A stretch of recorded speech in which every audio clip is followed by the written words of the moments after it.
Diazepam is a बेंजोडायज़ेपिन agonist, और इसी वजह से हम कहेंगे कि ये एक सिडेटिव है, सिडेशन कॉज करेगी जिसे एंजियोलिटिक कहते हैं। साथ साथ ये हिप्नोसिस कॉज करेगी, यानी इसकी वजह से नींद आएगी, उसकी वजह से एमनीजिया भी होगा। एमनीजिया के साथ साथ ये एक एंटी कन्वर्जेंट भी है, और इसके साथ साथ एक मसल रिलैक्सेंट भी है। अब ये करती क्या है कि ये गाबा ए रिसेप्टर्स के ऊपर बेंजोडाइज़ेपिन बाइंडिंग साइट के ऊपर बाइंड करेगी, और उसकी वजह से क्लोराइड चैनल्स की कंडक्टेंस को इंक्रीज कराएगी, जिसकी वजह से न्यूरोनल एक्साइटेबिलिटी जो है वो डिक्रीज होगी। तो अगर सारे सिडेटिव हिप्नोटिक्स के मैकेनिज्म ऑफ एक्शन की बात करें तो इसमें दो रिसेप्टर्स आएंगे। पहला रिसेप्टर जिसे हम कहेंगे गाबा ए रिसेप्टर, दूसरा रिसेप्टर जिसे हम कहेंगे 5-HT1 A receptor which is a 7 transmembrane segment receptor, जो कि सेरोटोनिन से रिलेटेड है। सो इसके 7 डिफरेंट सेगमेंट्स हैं, और ये सारे के सारे सेगमेंट्स जो हैं वो ट्रांस मेम्ब्रेन है। सो अगर पहले गाबा ए की बात करें तो इसके ऊपर डिफरेंट साइट्स हैं। For example it has site for the binding of बेंजोडाइज़ेपिन which is बेंजोडाइज़ेपिन binding site. इसके अलावा एक और साइट हो सकती है विच इज़ गाबा साइट, और इसके अलावा थर्ड भी साइट हो सकती है which is barbiturate binding site. अब गाबा में से होता क्या है कि जितने ज़्यादा क्लोराइड आयंस जो है वो पास करेंगे, या जिसे हम कहें कि क्लोराइड आयन की कंडक्टेंस जो है वो इंक्रीज़ करेगी, तो उसकी वजह से क्या होगा कि जो न्यूरॉन्स की एक्साइटेबिलिटी है वो डिक्रीज़ कर जाएगी। सो जब न्यूरॉन्स की एक्साइटेबिलिटी डिक्रीज़ कर जाएगी तो हम कहेंगे कि हमने सिडेशन या हिप्नोसिस जो है वो अचीव कर लिया है। अब इस केस में डिफरेंट ड्रग्स जो है वो यूज़ कर सकते हैं। पहली ड्रग्स जो इन बेंजोडाइज़ेपिन रिसेप्टर्स को जाकर स्टिमुलेट करे उसमें आएगी डायज़ेपाम। डायज़ेपाम क्या करेगी, ये बेंजोडाइज़ेपिन बाइंडिंग साइट के ऊपर जाएगी, बाइंड करेगी और क्लोराइड चैनल्स को ओपन करेगी, कंडक्टेंस इंक्रीज करेगी और न्यूरोनल एक्साइटेबिलिटी जो है वो डिक्रीज करेगी, सिडेशन और हिप्नोसिस होगी। इसी बाइंडिंग साइट के ऊपर कुछ जी ड्रग्स भी जाकर बाइंड करेंगी, जिसे हम कह सकते हैं ज़ोलपीडेम, ज़ैलिप्लॉन, एसोपिक्लॉन। ये जी ड्रग्स जो हैं ये ज़्यादा बेहतर हैं, इनका लिमिटेड एक्शन है। क्यों? क्योंकि ये बेंजोडाइज़ेपिन में भी सेलेक्टिवली BZ1 रिसेप्टर्स के ऊपर जाकर बाइंड करती हैं। अब जो डायज़ेपाम या जो जी ड्रग्स हैं, इनकी अगर टॉक्सिसिटी हो जाए तो इसको हम रिवर्स कर सकते हैं by the use of flumazenil. So flumazenil is antagonist at benzodiazepine receptor. Very important, flumazenil जो है वो सिर्फ बेंजोडाइज़ेपिन रिसेप्टर से रिलेटेड है, इसका बार्बिचुरेट बाइंडिंग साइट से कोई रिलेशन नहीं है। इसके अलावा कुछ हम बार्बिचुरेट्स यूज़ कर सकते हैं, फॉर एग्जांपल एमोबार्बिटल, सिकोबार्बिटल। वो क्या करेंगे, इस बार्बिचुरेट बाइंडिंग साइट के ऊपर जाएंगे, एक्शन जो है पोटेंशिएट करेंगे, क्लोराइड आयंस की जितनी भी कंडक्टेंस है उसे ट्रिमेंडसली इंक्रीज करेंगे। So barbiturates bind to the barbiturate binding site on GABA A receptors, जिसकी वजह से कंडक्टेंस इंक्रीज करेगी और एक्साइटेबिलिटी जो है वो डिक्रीज करेगी। और इसमें आ सकता है ammo बार्बिटल।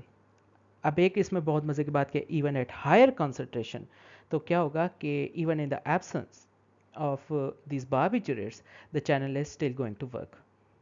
Then finally 5-HT1A which is serotonin related receptor से related भी हमारे पास कुछ ना कुछ ड्रग्स हैं। फॉर एग्जांपल हम यूज़ कर सकते हैं बसपायरॉन, और ये क्या करेगा, it is partial agonist at 5-HT1A receptor. So यहाँ पर जाकर एगनिस्ट का काम करेगा और क्या करेगा, जो प्री साइनेप्टिकली फायरिंग हो रही थी सेरोटोनर्जिक न्यूरॉन्स की, उसको जाकर इनहिबिट करेगा, जिसकी वजह से सिडेशन या हिप्नोसिस जो है वो हम अचीव कर लेंगे। तो अगर स्पेसिफिकली सिर्फ डायज़ेपाम जो कि बेंजोडायज़ेपिन है इसके मैकेनिज्म ऑफ एक्शन की बात करें, तो जो गाबा ए रिसेप्टर्स हैं वहाँ पर बेंजोडायज़ेपिन बाइंडिंग साइट है।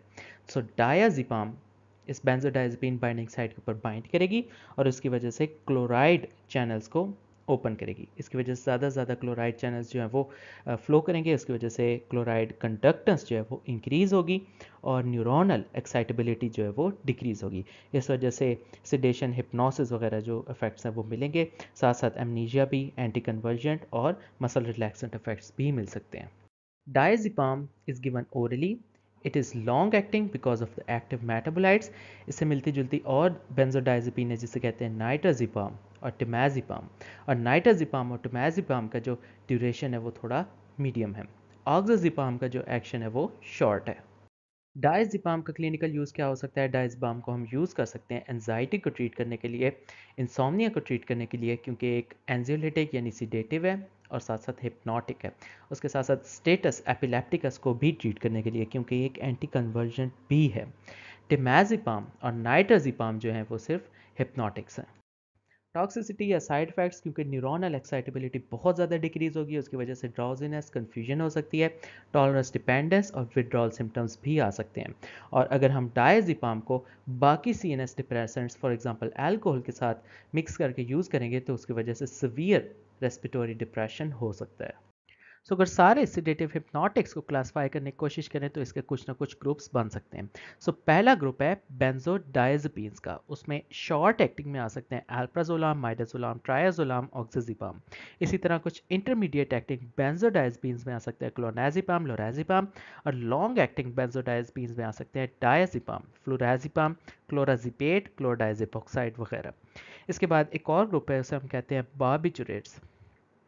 सो बार्बिचुरेट्स में अल्ट्रा शॉर्ट में आएगा थायोपेंटल, शॉर्ट में आएगा सिकोबार्बिटल, इंटरमीडिएट में आएगा एमोबार्बिटल और ब्यूटाबार्बिटल, और लॉन्ग एक्टिंग बार्बिचुरेट्स में आ सकता है फिनोबार्बिटल। उसके अलावा 5-HT1A रिसेप्टर एगनिस्ट जिसमें बुस्पायरोन आएगा। उसके बाद एक और ग्रुप बन सकता है जिसे हम कहेंगे मेलाटोनिन रिसेप्टर एगनिस्ट, जिसमें रेमिल्टियन और टेसिमेल्टन आ सकते हैं। इसके बाद एक और ड्रग है, this is suvorexant, this is orexin receptor antagonist. उसके बाद कुछ जी ड्रग्स हैं जिसमें ज़ोल्पिडेम, ज़ैलिप्लॉन, एसोपिक्लॉन वगैरह आ सकते हैं। इन्हें हम कहते हैं जी ड्रग्स। ये भी बेंजोडाइज़ेपिन्स है but they act on बेंजोडाइज़ेपिन receptor 1, इसकी एगनिस्ट है। उसके अलावा कुछ अदर ड्रग्स है जिसमें आ सकता है क्लोरल हाइड्रेट वगैरह।